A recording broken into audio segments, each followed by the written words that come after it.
Em seu discurso nesta terça-feira, o presidente russo anunciou a suspensão do Tratado de Limitação Nuclear assinado com os Estados Unidos em 2010 e a prontidão para a realização de testes nucleares. Mas, o que isso significa do ponto de vista prático? Vejamos algumas possíveis respostas para esta questão.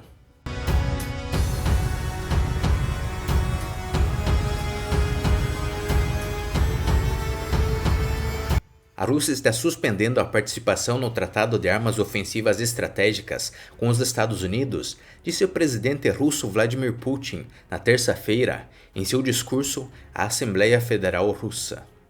O último tratado russo-americano ativo que limita o número de ogivas nucleares e seus portadores foi assinado por Barack Obama e Dmitry Medvedev em 2010 e, em seguida, estendido por 6 anos em fevereiro de 2021.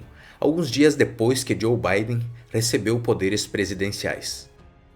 O tratado proíbe a Rússia e os Estados Unidos de terem mais de 1.550 ogivas nucleares, mas o Kremlin, como sugere as palavras de Putin, não vê mais sentido em cumpri-lo.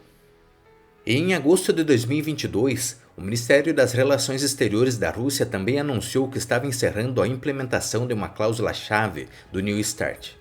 Foi negado aos inspetores americanos o acesso às instalações nucleares que são reguladas pelo acordo.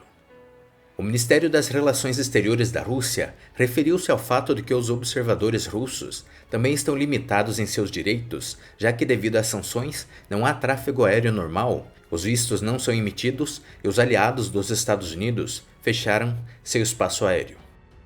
E ainda nesta terça, Putin também instruiu o Ministério da Defesa e a Rosatom a garantir a prontidão para testes nucleares, que foram banidos desde 1996 pelo Tratado de Proibição Abrangente de Testes Nucleares.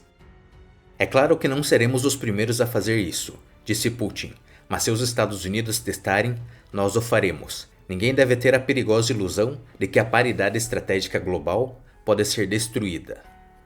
Mas apesar das declarações do líder russo, não está claro em sua declaração o que exatamente ele quer dizer com suspensão do tratado, já que o próprio tratado, concluído em Praga em 2010, não prevê nenhum mecanismo de suspensão, mas descreve a possibilidade de retirada em seu artigo 14, se uma parte considerar que circunstâncias excepcionais relativas ao conteúdo do tratado colocaram em risco seus interesses supremos. Neste caso, o tratado será rescindido no prazo de 3 meses após a apresentação do aviso. Muito provavelmente, Putin, falando sobre a suspensão, tinha em mente o mecanismo de inspeção previsto no artigo 11, sobre o qual falou longamente durante seu discurso. No entanto, não é possível extrair de sua declaração que a suspensão afetará apenas o procedimento de realização de inspeções. E se falamos da suspensão do tratado como um todo, então também fica suspensa a vigência de dispositivos fundamentais, inclusive os artigos 1 e 2.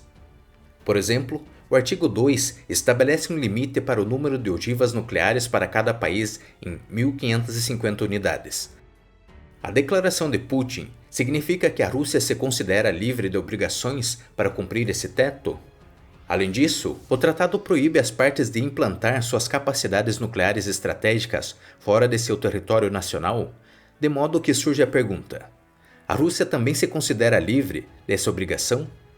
E será que isso não levará à implantação de armas nucleares russas, por exemplo, na Bielorrússia?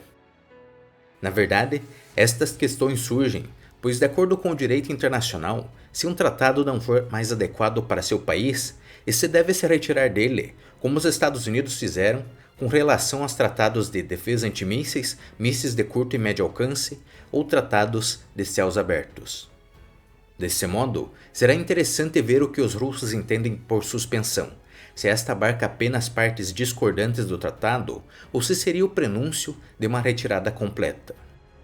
Além disso, Putin também ameaçou retomar os testes nucleares se os Estados Unidos forem os primeiros a fazê-lo.